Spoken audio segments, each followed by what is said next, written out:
There was a time when anyone would tremble upon hearing the name John D Rockefeller. Not only was he the world's first billionaire, he's one of the richest people in history. His empire, Standard Oil, became the most dominant monopoly in the world by brutally crushing competitors, taking control of multiple industries, bribing the government into submission, and treating business as if it was war. Because of his ruthless business practices and secretive deals, Rockefeller made many enemies. His career is filled with bitter rivalries, like with Andrew Carnegie, and even ferocious battles against US presidents. But before he was the titan of the oil industry, Rockefeller was at the very bottom of society. His story is one of only a handful of cases where someone manages to rise from the depth of poverty to the absolute peak of wealth and power. Rockefeller's story is at times inspiring, and at times chilling. It's an example of what happens when greed and ambition go completely unchecked. So, let me take you back to 1839, where a young John D Rockefeller is born into poverty.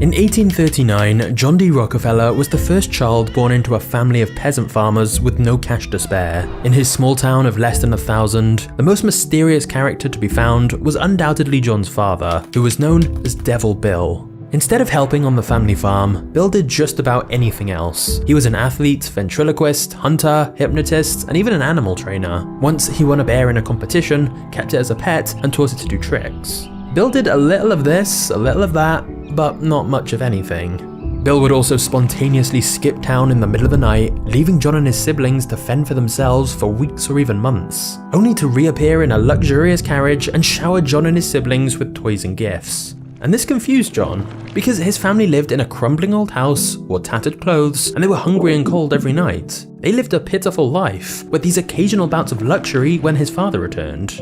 And the reason for that was because Bill lived a secret double life as a con artist. Whenever he disappeared, Bill changed his name from William Rockefeller to Dr. William Livingston, and travelled from town to town selling useless herbal remedies and potions to the sick and desperate. Because Bill was usually far away running scams, John's mother enlisted John's help working at the farm, where she instilled a strong religious faith and sense of duty in him whilst they ploughed the fields. For a boy younger than 10, balancing school and farming was backbreaking, but it taught him the value of discipline and hard work. John was proud to be helping his family out. In fact, he even started coming up with other ways to make money. For example, John once followed a wild turkey into the woods, stole its eggs, and raised the hatchlings. When they matured into turkeys, John sold some of them for a tidy profit, and kept the rest so he could get more eggs and repeat the process. Despite his young age, John was now pitching in a few dollars every week, and was making a serious impact on the family's finances. It looked like the Rockefellers might finally have a decent and stable life. However, when John was 10, his father Bill was accused of sexually assaulting a young woman. Even though nothing was proven, the Rockefellers still faced public disgrace, and so they were forced to pack their bags and find a new home. You'd think after this event, Bill would dial back his schemes, his infidelity, and focus on healing his relationships to his family. But instead, he did the complete opposite. Whilst using his fake identity of Dr. William Livingston, Bill married another woman in a different state where no one recognized him. Of course, he kept this a secret, and neither John's mother nor the other woman ever knew he had 2 wives. But the effect was evident. Bill was almost never around. So the Rockefellers moved from town to town, and John took on more responsibility as the unofficial head of the household. All whilst going to school, he kept finding ways to make money, manage the family's finances, and he even started giving out very small loans. Finally, the Rockefellers found a good home in Cleveland, Ohio, but now that John was 16 and nearly done with school, he wondered what the next phase of his life would be.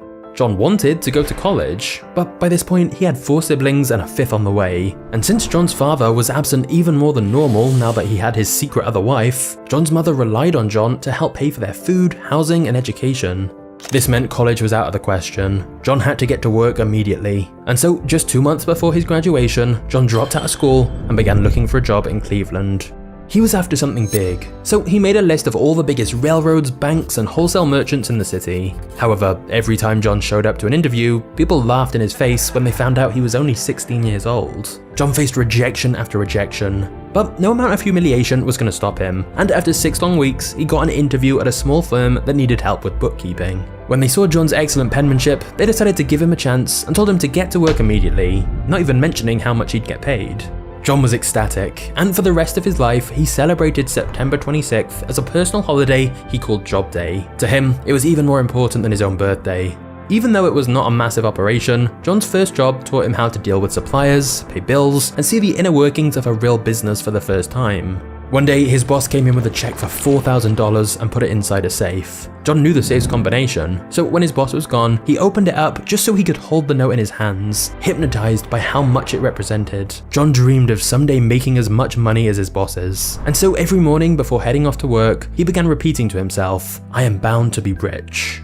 On the last day of 1855, John's bosses gave him his payment. $50, which meant he'd only earned a little over 50 cents a day. It wasn't much, but since he'd done such a good job, his bosses raised his salary to $300 per year, the equivalent of around $11,000 today. The raise gave John something he deeply wanted, independence from his father. Now, with his mother's help, he could finally give his family the stable life they'd yearned for. And from early on in his career, John personally gave around 10% of his salary to various charitable causes. But after 2 years of diligent work, a recession slowed the business down, and one of the founders quit the firm. All of his responsibilities fell onto John, who became the company's lead accountant. However, John knew the economic downturn had caused a sharp decline in the firm's revenues, and he suspected that soon the firm may have to close down completely. And yet, John wasn't worried. His 2 years of experience in the job had given him a huge amount of confidence, and so John was already planning his biggest move yet. John D Rockefeller was ready to start his own company.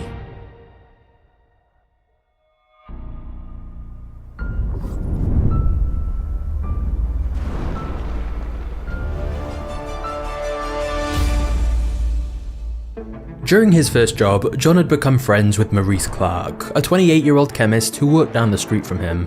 Even though John was just 18 years old at this point, he'd developed a good reputation as a bookkeeper in Cleveland, and one day Maurice told him he was planning on starting a produce business, and suggested that they partner up together. After saving up a bit of money, they formed Clark and Rockefeller, and got to work buying and reselling grain, fish, beans, meat, and other foods. It was tough at first. John and Maurice were often exhausted from looking for customers out on the road, but owning their own business gave them immense pride. And even though he was a bit shy and quiet at first, John was a capable salesman. Because he was so mature, everyone called him Mr. Rockefeller. The older men in the industry easily trusted him, and the list of clients at Clark and Rockefeller quickly grew. In fact, their biggest problem was that they didn't have the capital needed to scale the business and handle even more clients. But John and Maurice found a smart way to solve this problem. If they wanted to seek a $5,000 loan, they would go around Cleveland saying their firm was looking to invest $10,000, very publicly giving the impression that they had plenty of cash. This simple trick meant the banks were more willing to give them money. And the extra loans they got put them in a great position when the American Civil War broke out, as business picked up even more. As a devout Baptist, John was very strongly opposed to slavery, so he wanted the Union to win the war. However, John was still responsible for feeding his family of 6, and if he stopped working, they wouldn't have any income. So instead of serving in the army himself, John paid $300 for a substitute, and even paid to equip several more Union soldiers. The war gave a huge boost to the economy of the northern states, and Cleveland became an important strategic location for the Union. Local food prices were massively inflated, so John's produce business quadrupled almost overnight. In 1862, John and Maurice cleared a profit of $17,000, over $500,000 in today's money. Not bad for a 23-year-old, but an opportunity to multiply his wealth even more soon came across John's desk. You see, before electricity, people used to light their homes at night by burning oil inside of a lamp. Usually this oil came from whale fat, but finding and hunting down whales was costly and difficult, and sadly, some whales had been hunted down to the point of extinction. However, in 1859, someone in Pennsylvania discovered that by using a tall wooden structure known as an oil derrick, you could extract industrial amounts of crude oil by drilling straight into the ground. Mining crude oil this way was cheap, and it was fairly easy. Profits came quickly, and since so many people were made rich by the oil boom, crude oil was given the nickname Black Gold.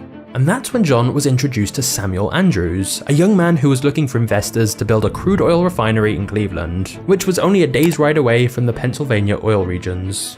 Andrews had a huge advantage over most of the competition. He discovered that if you applied sulfuric acid to crude oil, it would essentially purify it and turn it into kerosene. When burned, kerosene lasted longer and shined brighter than crude oil. It was a simple process, but the secret was closely guarded by the few who had discovered it. Now that John and Maurice had plenty of money to spare because of how successful their produce business was, they thought it would be wise to diversify their business, and thus they loaned Andrews $4,000 to set up his oil refinery. But to begin, they considered this as a side venture. John and Maurice kept managing their produce business and let Andrews handle the refinery by himself. Setting it up was remarkably simple, and because kerosene was a superior product to crude oil, it began selling like crazy. John couldn't ignore the numbers anymore. Within only a year, the oil refinery had become the most profitable side of the business. Together, John and Maurice decided to make a bold move. They abandoned their previous business and went all in on the oil industry. However, their initial enthusiasm was met by a massive challenge. The supply of oil was always in an unpredictable state. At this point, oil had only been found in one small region of Pennsylvania, so many people thought that it would eventually run out. Whenever someone struck a massive oil field, an entire town of oil miners would suddenly form around the site, drill every last drop, and then the town would disappear just as quickly as it had formed. Because of this, there were periods where oil was overabundant and prices would dip as low as 10 cents. But on the flip side, if it seemed like the oil was running out, then prices would suddenly rise all the way up to $14. So, to say that the oil market was turbulent would be an understatement. To mitigate this effect slightly, John decided to stay out of mining oil and concentrate only on refining oil. But for John and Maurice, the situation was still extremely stressful. When oil was easy to find, they weren't as profitable as prices were low. And when the wells were running dry, they feared that the last drop had finally been found and they'd soon have nothing to sell. The uncertainty was too much to handle for Maurice, and in 1865, he agreed to sell his share of the business to John. This was the tipping point of his career. Scared to his bones, but with a calm exterior, John agreed to buy Maurice's share of the company for $72,500, or $1.35 million in today's money. Maurice was cashing out, whilst John was doubling down and going all in on the seemingly risky oil business. However, it seemed like John's daily affirmation that he was bound to be rich was quickly becoming a reality, because just as the deal was going down, a gigantic new oil field was found in the Pennsylvania oil regions, finally undoing any doubts he had about oil running out.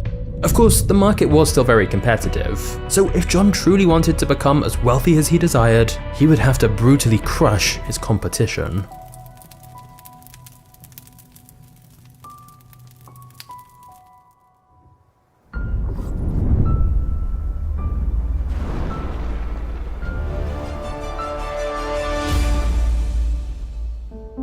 The year before buying his business partner's share of the company, John married a woman who shared his religious devotion. Even though he was now making good money, John bought a modest house in Cleveland where they began to raise a family. So with his home life in order and the northern economy booming after the Union Army won the Civil War, everything was ready for John to begin building his empire. Now that his partner was gone, John rebranded the company under a new name, Standard Oil, and he got to work building a second refinery and began exporting kerosene to Europe. John was confident that the oil industry would make him extremely rich, but it quickly became apparent that he needed some help. So John took on a new partner to help him run the company, a man named Henry Flagler, and the two men were remarkably similar. Like John, Henry wasn't interested in making a little money. He wanted to build an empire. That's why when John told him about his ambitious plans for Standard Oil, Henry was all in. He was also just as religious, disciplined, and determined as John. In fact, perhaps their only difference was that Henry was even more ruthless when it came to doing business. Henry approached business the same way he would approach war. The only way to win was to completely crush your enemy, and so John adopted this philosophy as well. You see, competition in the oil refining industry was quickly turning warlike. Now that others had uncovered how simple the refining process really was, Rockefeller's product was no longer unique. New brands of kerosene were popping up all over the market. So John and Henry began scheming and decided to form strategic alliances that would not only boost Standard Oil's profits, but also hurt their competitors at the same time. One example of this was when John secretly colluded with the railroads to get better transportation costs than all their competitors.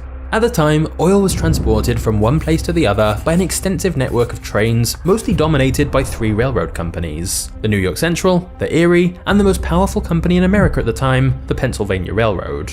Because of the way their routes were laid out, it was beneficial for the New York Central and the Erie railroads to carry oil to refineries in Cleveland. But for the Pennsylvania Railroad, it was more profitable to carry oil directly to New York City or Philadelphia. So the Pennsylvania Railroad declared that Cleveland would be wiped out as a refining center, and they pulled out of the city completely. After this news that the largest railroad was leaving the city, many refineries in Cleveland left the city too. This was a disaster for the New York Central and Erie railroads, who had made sizable investments in Cleveland, and they were now losing customers.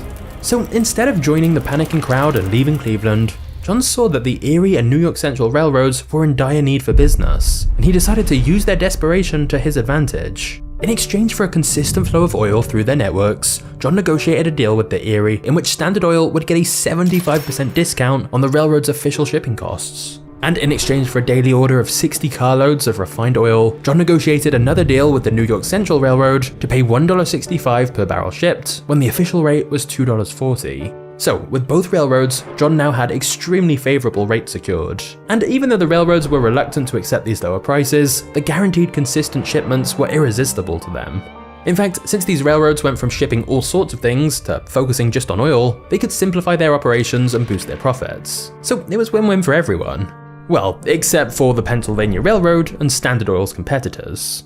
Because of the deal, Cleveland became the largest refining center in the country, and since the Pennsylvania Railroad had abandoned the city, it was at a steep disadvantage when trying to revive their business there. And of course, the discounts John had negotiated with the railways, known as railroad rebates, were kept a secret to Standard Oil's competitors, and so all the other oil businesses would have to pay the full price to transport their oil on the very same trains.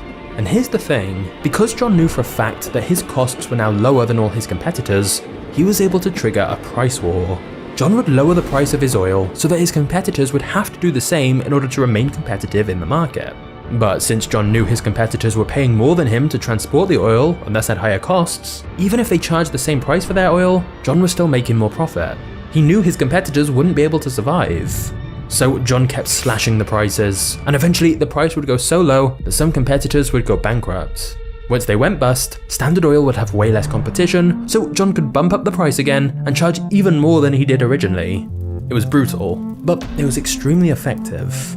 Now, John knew these railroad rebates were morally dubious. They gave bigger businesses hugely preferential treatment over smaller ones. However, it would be over a decade before any antitrust laws were passed to prevent these kind of monopolistic practices, so legally, John wasn't doing anything wrong, and thus, in the meantime, this warlike strategy to crush competitors was paying off, and Standard Oil raked in enormous profits. However, there was one major problem. The massive surplus of oil meant oil prices had fallen as low as $2.40 per barrel, and as more oil fields were found in Pennsylvania, it seemed that the price would continue to fall. The remaining competition was barely hanging on. In fact, John estimated that around 90% of oil refiners were actually losing money. But John began to fear that his individual success could be overshadowed by a total collapse of the entire oil industry. John was convinced that if they were facing a system-wide problem, they needed to find a system-wide solution for it. And John's solution would be to organize an even more dominant monopoly, the likes of which had never been seen before.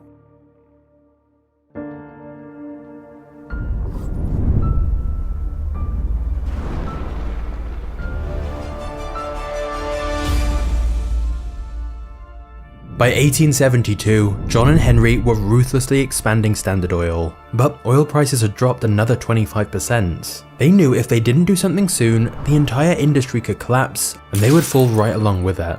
So John decided to collaborate with the president of the Pennsylvania Railroad, Tom Scott. John and Scott had been rivals after the deal John made with the other two main railroads, but now, Scott was reaching out to make a similar secret deal that was even more ambitious and ruthless. Scott proposed a secret alliance between the largest railroads and a very select group of the largest refiners, which of course included Rockefeller. And thus, Standard Oil and the Pennsylvania, New York Central, and Erie railroads all formed an alliance together under the inconspicuous name of the South Improvement Company, or SIC for short. The deal was that in exchange for a secret 50% rebate on transportation costs, John would transport all his oil exclusively through these railroads. But John wasn't content with just getting benefits for himself. He designed the deal to be devastating for his competition. For example, when anyone outside of this secret alliance transported kerosene through these railroads, Standard Oil would receive a 50% rebate from the cost of their shipments as well. These were known as drawbacks, and they meant that Standard Oil's competitors would not only be paying higher prices to transport their oil on the same railroads, but some of that money would be going directly to Rockefeller. And to top it all off, the railroads would even secretly give John detailed information about their competitors' shipments. He would know every detail of his rivals' businesses, and so he could undercut them by selling kerosene for cheaper prices. Anyone outside this secret alliance stood no chance. It was a death sentence for anyone excluded from the club, and the worst of it was, they didn't even know it. However, whilst many of Rockefeller's critics call this whole arrangement a shameless power grab, to John, he truly believed it was the best way to save the oil industry. Because as things stood with so many competitors, their product was getting closer and closer to being given away for free, as there was so much supply of oil readily available. He believed wiping out these smaller refiners would help the oil industry overall. But either way, it didn't matter, because rumors of a railroad and refiner cartel soon began to spread. When people read in the newspapers that the rates for the 3 most important railroads in the country had doubled overnight, they knew exactly who to blame: Tom Scott of the Pennsylvania Railroad and John D Rockefeller of Standard Oil. As rumors of the alliance continued to spread, thousands of people took to the streets to protest, threatening Standard Oil and the Pennsylvania Railroad with violence, vandalism, and arson. Protesters hijacked Standard shipments and spilled their oil, and they tore the Pennsylvania's train tracks from the ground. But the final blow to the SIC came when the oil miners made their countermove and boycotted the SIC. Without a supply of crude oil, John's refineries were useless, so 2 months after it was formed, the SIC had been disbanded. It was a humiliating event, one that brought a lot of negative attention on John. But John wasn't fazed by it. He simply decided if he couldn't control the oil industry through shady backroom deals, then he would do it in public and conquer the industry by force. John wanted to bring as many refineries under Standard Oil as he could, and to his surprise, the SIC fiasco had actually caused one important change in the industry. Despite the very public fallout of the SIC alliance, there were still whispers of a secret railroad and refiner cartel, with many people paranoid that there must still be some kind of secret deal in place between the big railroads and the big refiners. Even though there wasn't, the rumors spread everywhere. Oil refiners were scared that if Standard Oil still had a secret deal with the railroads, they would get crushed, and John decided to leverage this threat to his advantage. In a period of 6 weeks, now known as the Cleveland Massacre, John managed to intimidate 22 out of the 26 oil refining companies in Cleveland into selling out for fractions of what their businesses were actually worth. So even though the SIC hadn't gone ahead, the fear it had created pressured many refiners into panic selling their companies to John. Plus, since many other refiners were losing money anyway, John would show them his company's finances so they could see how well Standard was doing, and to prove to them that he could outlast them all. For most refiners, the choice between fighting a losing battle and cashing out was obvious. And whenever anyone sold out, John gave them only 2 options. They could either sign a damning contract prohibiting them from ever joining the industry again, or they could join Standard Oil. Since most competitors chose to join Standard, John had the brightest minds in the industry working for him. All those entrepreneurs who'd been running their own companies were now brought under the Standard Oil umbrella into one giant company. Also, when the new refineries came under Standard's ownership, they outfitted them with the latest oil refining technology, which drastically cut costs. By mid-1873, John was in control of an empire with a growing number of highly efficient refineries that together could ship out over 1 million barrels of kerosene every year. He now had a monopoly over the Cleveland refineries. However, on September 18, 1873, a day historians call Black Thursday, a series of bank failures plunged the US economy into a national recession that lasted 6 years. For the first time, oil prices dropped not because there was too much supply, but instead because of a total lack of demand. Standard began operating only 2 of their 6 main refining plants in Cleveland. And a year after Black Thursday, a single oil barrel traded for as little as 48 cents. Less than the cost of an equal amount of water. So everyone from the miners to the railroads and the refiners were dreading their seemingly inevitable fate, bankruptcy. But thanks to Standard Oil's careful management of finances, excellent credit with banks, and their modernized refineries, John was one of the only refiners in the country who was able to still clear a profit. And as always, John regarded every crisis as an opportunity. He smelled blood in the water.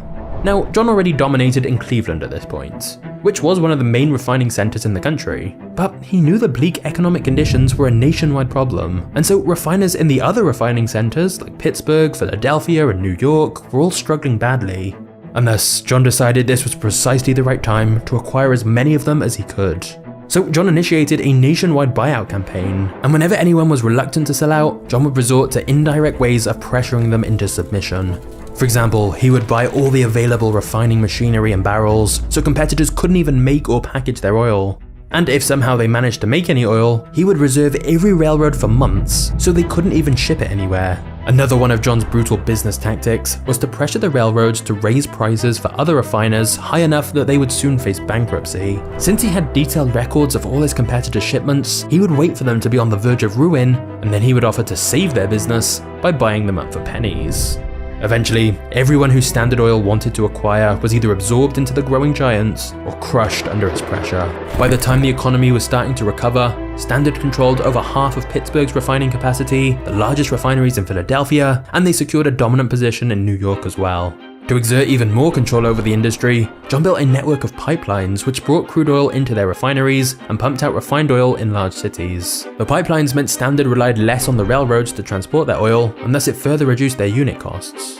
And with its pipelines covering the eastern seaboard of the United States like tentacles, Standard Oil earned its appropriate nickname, the Octopus. Despite still only being in his 30s, John D Rockefeller was now the undisputed king of oil refining, and one of the wealthiest men in the country. However, by now, too many people had been victims of Standard Oil's predatory business practices. The largest newspaper in America at the time even called the company the most cruel, impudent, pitiless and grasping monopoly that ever fastened upon a country. John's list of enemies was growing dangerously long.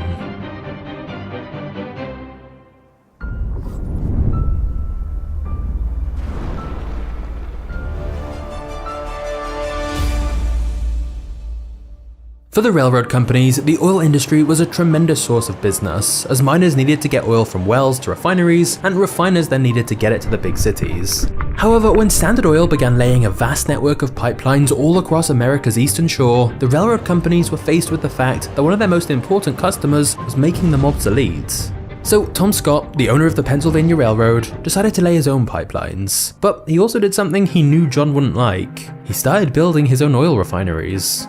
Now, Scott was in direct competition with John, so John interpreted this as declaration of war. He decided to launch an all-out attack against America's most powerful company. First, John cancelled all his business with the Pennsylvania Railroad and redirected all that oil to other railroads instead. Then, John lowered the price of Standard Oil kerosene, which meant that competitors had to do the same, thus reducing their profit margins and decreasing the shipment orders on the Pennsylvania Railroad. And finally, John convinced the New York Central and Erie railroads to lower their shipping fees drastically for everyone to make sure the Pennsylvania Railroad lost even more business. And these strategies most definitely worked. To compete with all this, the Pennsylvania Railroad literally had to pay refiners to transport oil for them. Scott also had to lay off hundreds of his employees and reduce the salaries of those who stayed by 20%. But John's attack didn't just affect the Pennsylvania Railroad. Another big railroad, the B&O, had to make similar layoffs and wage cuts, and thus John's attack on the Pennsylvania Railroad inadvertently caused one of the most violent labor strikes in American history. Dozens of people died in the commotion, and in Pittsburgh alone, the Pennsylvania Railroad lost 500 freight cars, 120 locomotives, and 27 buildings after they were torched by protesters. Even John started to get concerned by the chaos that was unfolding. Before long, the Pennsylvania Railroad, a Goliath once thought to be invincible, had lost the battle against Standard Oil, and Tom Scott was more than ready to surrender. Scott was in a desperate position, and John's business partner Henry, who saw business as war, saw this as an opportunity to crush him totally. But John had a better idea, and instead moved to coordinate a massive deal with the railroads. John agreed to help the Pennsylvania Railroad survive by guaranteeing 47% of Standard's traffic to them. The New York Central, the Erie, and the B&O got the rest of it. In exchange for the steady source of shipments, John demanded a very large secret rebate on the Pennsylvania's official rates, he demanded even more detailed information about their competitors' shipments, and he wanted 20 cents for every single barrel that passed through any of the railroads as well. A lot of this was similar to the secret alliance that had been proposed before, but this time John was the one who held the balance of power and could basically demand what he wanted. The railroads had little choice. And thus, the deal effectively made John one of the most powerful men in America. John basically now owned the railroads, he essentially controlled the oil industry, and had an all-seeing eye into every one of his competitors. He completely dominated Cleveland, Pittsburgh, and Philadelphia, and there were only a few scattered refineries in New York that weren't his. Standard Oil was now in control of about 90% of the entire oil refining industry. However, as for John's rival, Tom Scott, even though John had technically now struck up a deal with his company, the Pennsylvania Railroad never regained its footing, and Scott personally never recovered from his humiliating defeats. Just a year later, Scott suffered from a stroke and died shortly after. What's interesting here is that many years earlier, Tom Scott had been the mentor to a young Andrew Carnegie, who was to the steel industry what John was to the oil industry. Carnegie blamed the death of his beloved mentor on John, and thus a rivalry was born between Carnegie and Rockefeller, the king of oil versus the king of steel. The rivalry between these two titans of industry would intensify as time went on, but for now, both men were determined to become wealthier than the other. In the midst of all this, John was becoming quite a notorious public figure. The fight with the Pennsylvania Railroad, his rivalry with Carnegie, and his tremendous wealth and power had all taken John from a mysterious oil man in Cleveland, Ohio, to now one of the most controversial figures in American newspapers. And yet, for all his wealth, fame, and power, John didn't indulge in the extravagant lifestyle that many of his peers did. When he moved to New York, John spent his free time playing with his children instead of seeking the company of wealthy bankers or celebrities, and he rarely bought expensive clothes or luxuries. Silently managing his army of puppets from their new office in New York, John was enriched by his 90% dominance of the oil refining industry. It seemed like he could now just sit back and enjoy the fruits of their labor. But actually, the opposite was true. Even though he had achieved total dominance, the state of the industry was changing, and fast. A few years earlier, Thomas Edison patented a light bulb that gave off a powerful white light for 100 hours, and he was pushing to light the country with electricity instead of oil. Then in 1885, a huge deposit of crude oil was found in northern Ohio. These two events meant many Standard Oil executives started to panic, fearing a massive oil surplus that would take the industry back to the days when oil was priced at 10 cents per barrel. But whilst his company was panicking, John was calm as ever. By now, he was a master at turning chaotic situations into opportunities, and this was exactly the crisis he'd been waiting for.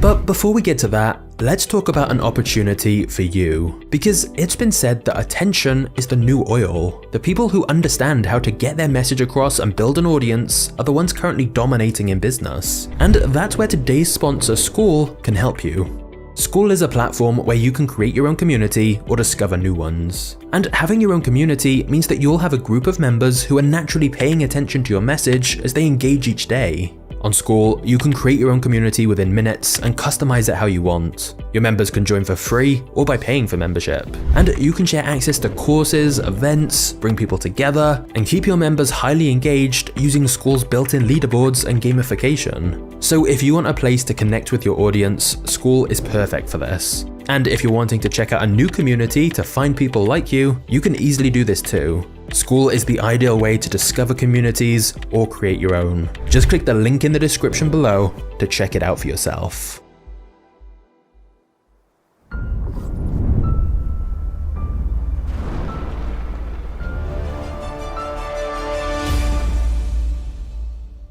Up until this point, Standard Oil had only focused on refining oil. John had been pursuing horizontal integration, taking over other refining companies who did the same thing he did. But John knew that the discovery of oil in Ohio would change the oil industry, and he wanted to ensure his company profited from Ohio's new oil fields. So this was just the excuse he needed to begin radical plans for vertical integration, where Standard Oil would now be involved in every step of the supply chain. John essentially wanted to cut out any middlemen and control the entire oil industry himself, from oil wells to refineries to transportation, storage, and distribution.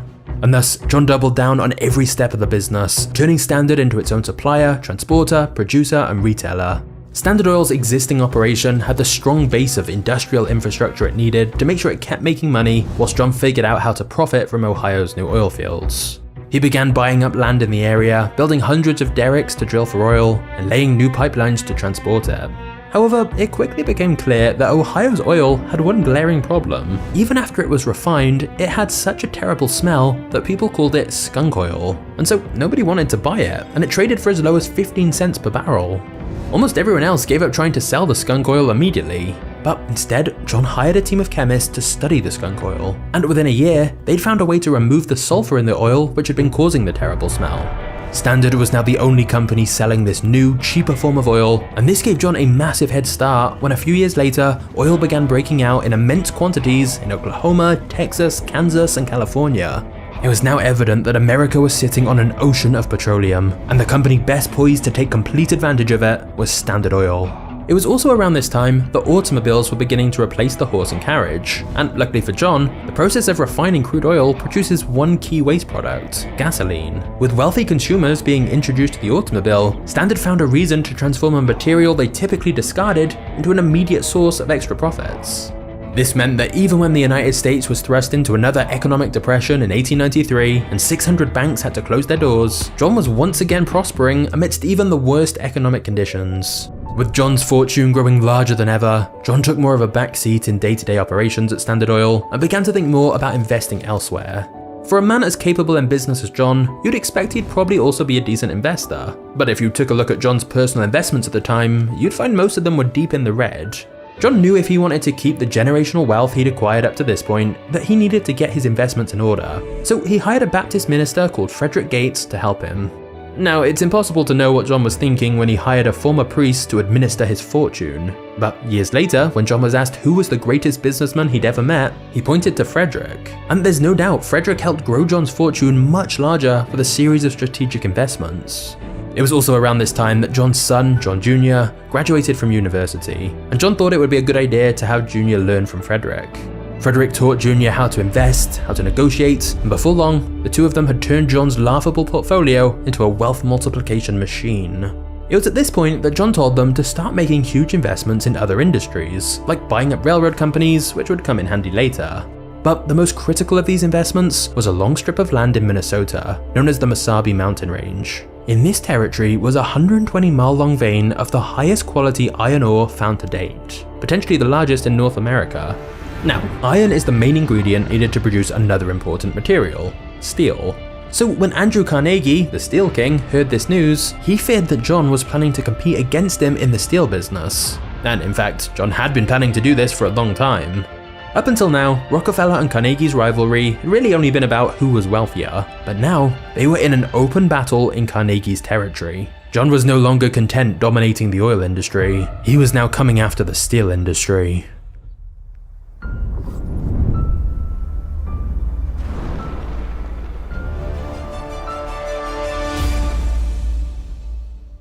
John told Frederick and Jr. to commence mining operations in the Mesabi Range, and they undercut Carnegie by selling their higher quality ore to his competitors at dirt cheap prices. As they built up their mining operation, a rumor started to spread that John was planning to further infiltrate Carnegie's niche and build a huge steel mill.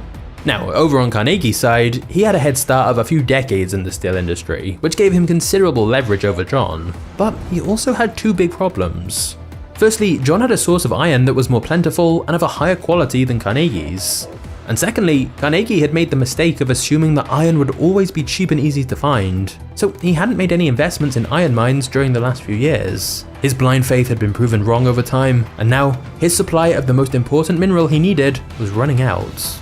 And so, hoping to save his business, Carnegie approached John, Frederick and Jr. to make a deal. By the time the negotiations concluded, the two sides had reached an agreement. Carnegie agreed to buy a minimum of 600,000 tons of ore from John's mine every year and transport all of it, plus an additional 600,000 tons from his own mine, exclusively through John's railroads, which John now owned a few of. In exchange, Carnegie would get a secret rebate from John for supplying his railroad with so much business. It was the exact same sort of mutually beneficial secret agreement that John was used to making with railroad companies for his oil transportation, except now he was the one giving Carnegie a secret rebate. And to seal the deal, Carnegie agreed to never buy land around the Mesabi Range, and John agreed never to build a steel mill.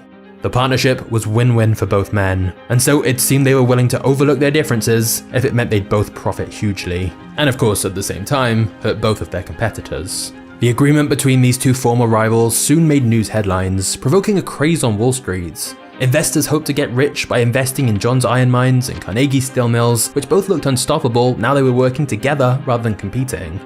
However, there was one man who had a bit more imagination than simply investing separately in their two companies, and that man was JP Morgan. JP Morgan realized that if he could unite John's investment with Carnegie's business under a single name, he could create a steel monopoly that was more profitable than Carnegie Steel and even larger than Standard Oil. JP Morgan called it US Steel, and if it all worked out, it could be the most valuable company in history. So JP Morgan approached John and asked him how much he would sell the Mesabi iron mines for. But to his surprise, John said that Morgan should talk with his 27-year-old son, John Jr. JP Morgan assumed he'd be dealing with a rookie. How much could this 27-year-old really know? But when JP Morgan met Jr. and bluntly asked him, "What's your price?" Jr. was not intimidated by Wall Street's wealthiest banker. He calmly responded, "Mr. Morgan, I think there must be some mistake. I did not come here to sell, I understood you wished to buy." Jr. insisted that JP Morgan had to set the price for the Mesabi territory, which meant Jr. had all the power in the negotiation. Morgan was so surprised that he had to step out of his office and rethink his strategy. Eventually, he made his offer. In exchange for total ownership of the Mesabi mines and the existing mining operation in it, JP Morgan offered a grand total of $88.5 million in US steel stock, just over $3.1 billion today. Later on, Morgan bought Carnegie's entire steel business and incorporated it into US Steel, and it became the world's first billion-dollar corporation. But remember, John now owned a huge chunk of that company, and his US Steel stock soon appreciated to over $200 million. Plus, thanks to the automobile boom and the need for gasoline, Standard Oil was growing into an even more powerful monopoly than it had been before. Not to mention that thanks to Frederick, John's investments were now in order too. With all of this combined, John's wealth continued to grow to unimaginable levels. It was now spread across multiple industries, and John was finally ready to step back from the business world completely. However, John never publicly announced his retirement, which was a crucial mistake, as the public still closely associated him with Standard Oil, and that would soon come back to haunt him, as John was about to be involved in the most public scandal of his career.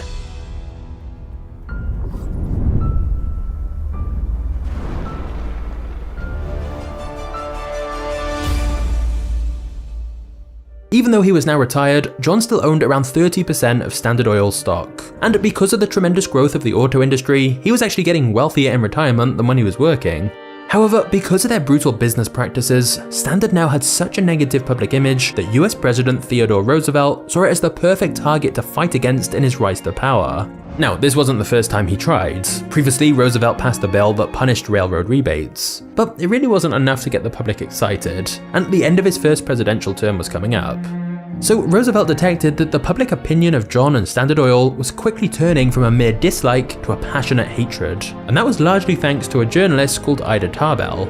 You see, Tarbell's father was one of the oil refiners who were bankrupted by John's ruthless business tactics a long time ago. Her father's business partner even took his own life after their wealth was destroyed by John. Now, Tarbell was publishing monthly articles that told an in-depth story about the company and the man who had bankrupted her father and made her childhood miserable. As you'd expect, she didn't have many nice things to say. Tarbell managed to break through John's wall of secrecy, and so the dark history of the once mysterious Standard Oil was now in full view, with John as its protagonist.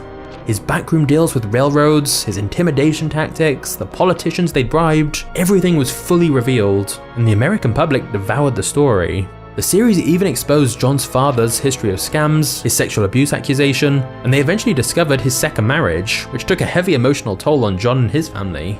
Needless to say, John never responded to anything Tarbell wrote, and so his public image was contaminated as she publicly condemned him. And his silence only angered the public further, so in a few years, John went from one of the most private and mysterious members of the American elite to the national embodiment of corruption and greed.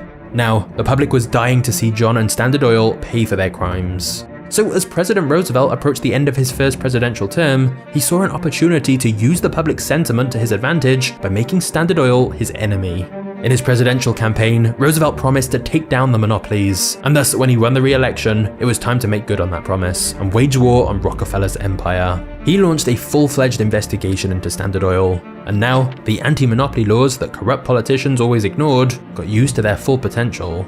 Roosevelt announced that the government would prosecute Standard with the full force of the United States government in a historic all-out attack. Standard was charged with monopolizing the oil industry, predatory pricing, negotiating railroad rebates, corporate espionage, and secret ownership of competitors. Apart from having to fight 21 lawsuits in individual states, the federal government hit Standard with the largest lawsuit in history up to that point. There were over 1,000 exhibits, 444 testifying witnesses, and over 12,000 pages of damning evidence that Standard Oil was, indeed, a monopoly. The lawsuit was so vast that it continued years beyond Roosevelt's presidency, but his ambition to defeat Standard Oil would eventually be satisfied. The evidence that Standard Oil was a full-fledged monopoly came when Standard's profits were examined. Because they were in control of 87% of oil refining in America, 100% in some places, Standard was taking full advantage of their monopoly status and overpricing their kerosene in order to make outrageous profits. And apart from being confirmed as a monopoly, evidence proved that Standard had systematically bribed hundreds of politicians and knowingly broken multiple antitrust laws. On May 15, 1911, after being found guilty of the crimes they'd been accused of, it was ordered by the federal government to dissolve Standard Oil and reorganize its subsidiaries into separate, unaffiliated companies. After 41 years, John's empire had finally been dealt a fatal blow and was being split up. Now of course, you'd think breaking up an empire of Standard Oil's scale would be a losing situation for John. Many of his enemies, like Ida Tarbell and President Roosevelt, certainly thought this event was a cause for celebration. But what they didn't expect was that the dissolution of Standard Oil would be the most profitable event in John's career. You see, from the outside, it may have looked like Standard had been ruined by the dissolution, but actually, it was a pretty convenient time for the company to be broken up, as a lot of important changes were happening in the industry as a whole. As more oil fields were found in places like Texas and California, independent refiners were starting to find their footing in new markets faster than Standard could absorb them. The Middle East and Russia were now looking like their first worthy international competitors as well. And at the year before the verdict, gasoline had surpassed kerosene sales, and so the entire focus of the industry was changing. And because John still owned around a quarter of Standard Oil, when it was broken up into 34 different companies, he got his share of stock in all of them. And after they were open to public trading, investors nearly tripled the value of his shares. So John became even richer. By the end of 1911, the same year that Standard Oil was dissolved, John was getting close to becoming the world's first billionaire. Andrew Carnegie was now left far behind in the fight for the title of world's richest man. But now that John had achieved such unimaginable wealth, just one question remained. What was he gonna do with all that money?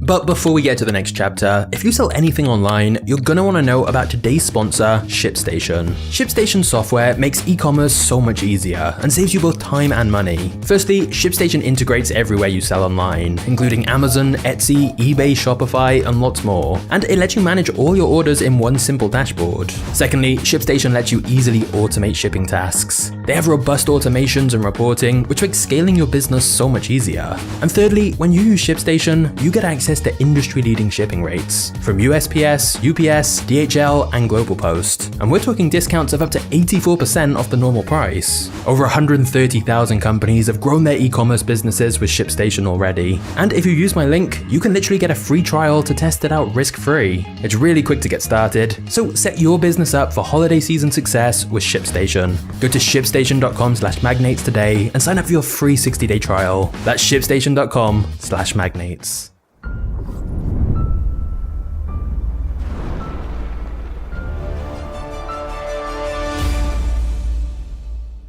John was the wealthiest man in the world, and now that he was retired and that his old company had been dissolved, he decided to dedicate the rest of his life to philanthropy.